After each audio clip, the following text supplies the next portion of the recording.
mas pensando do ponto de vista agora um pouco mais do que acontece nos estudos teológicos, né? Quando a gente vai para uma faculdade de teologia, a gente tem lá uma disciplina chamada exegese, né? Essa disciplina, praticamente todo mundo que vai fazer teologia passa por isso, né? E acaba conhecendo. Qual que é a grande diferença da exegese bíblica que é ensinada, por exemplo, nas faculdades ou mesmo nos seminários para uma análise literária a partir da perspectiva que o senhor, por exemplo, aborda? Às vezes, os meninos, né, nos seminários, nas escolas teológicas, eles ficam fascinados com exegese para dizer, nossa, agora eu vou entender o que Paulo quis dizer, o que os primeiros leitores lá, né, lá de Corinto, de Roma, etc., leram e entenderam de Paulo. E aí eu sempre pergunto isso na aula. Eu falei, gente, se a gente está aqui, ó, vocês estão com seus novos testamentos gregos, críticos, abertos, dividido em versículos, capítulos, fazendo exegese de palavrinha, vocês acham que se Paulo aparecesse aqui, ele iria entender o que vocês estão fazendo? E a minha resposta sempre é, de jeito nenhum, ele não ia ter a mínima noção do que vocês estão fazendo. Porque aí entra uma questão que é a questão da materialidade. Eles trabalhavam com rolos, não é? Então, veja só, a gente hoje, aí os meninos, principalmente, abrem o Logos, né? Eu acho que todo mundo conhece esse programa de estudo da Bíblia, Logos. Abrem um monte de janela para pesquisar, clicam ali numa palavra, abre lá, blá, blá, blá. E aí você tem o apóstolo Paulo com um monte de rolo. O Paulo não dava conta de abrir 3 rolos. Gente. Como é que você vai abrir rolo e pôr ali, segurar, vai pegar, vai pedir para a sogra segurar, pedir para o cachorrinho pisar em cima? Porque, né, abriu ele enrola. De modo muito senso comum, posso até dizer, né? Boa parte daquilo que vem das citações de Paulo e de outros autores, que às vezes você nem... Nossa, mas ele está dizendo que está meio diferente e tal. É porque eles têm uma tradição oral e de memória, né? Ele está citando de memória. Por quê? Porque materialmente ele não consegue ficar abrindo um monte de texto para ficar copiando.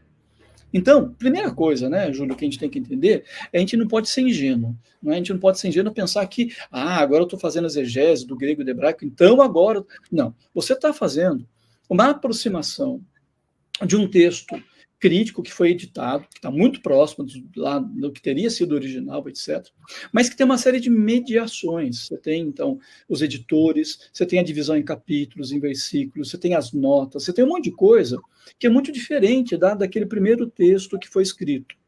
Mas o que isso significa? Significa que a gente precisa ser mais humilde, a gente precisa parar de ser orgulhoso, arrogante, achando que agora eu fiz exegese, agora eu sei o que significa, e todo mundo que pensa diferente de mim é herege, etc. A gente precisa baixar a bola, entender que a gente faz um trabalho de aproximação dos textos. Então, acho que essa é uma coisa que a materialidade, dentro dos estudos da história do livro, né, e da leitura, ajudam a gente a entender.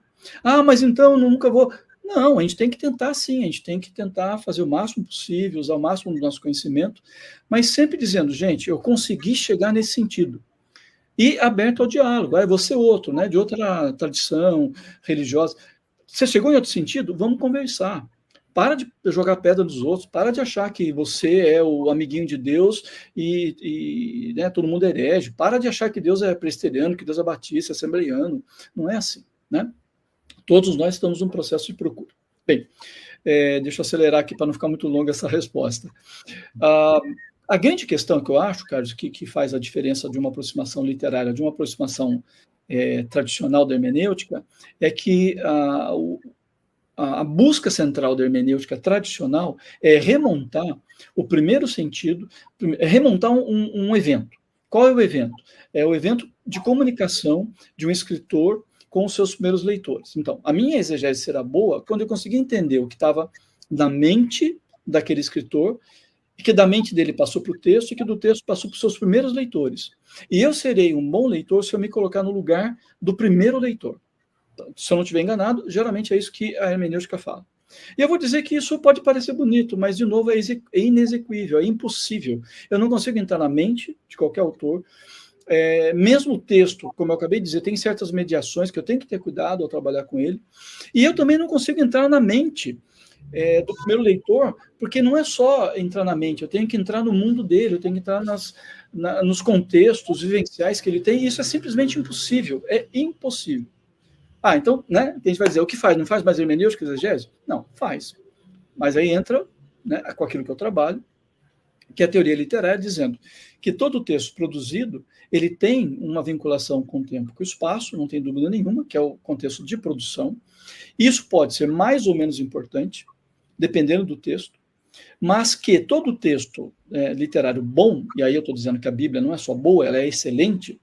Então, a Bíblia como texto muito bom, literário muito bom, ela consegue se comunicar com o leitor de qualquer tempo, de qualquer época.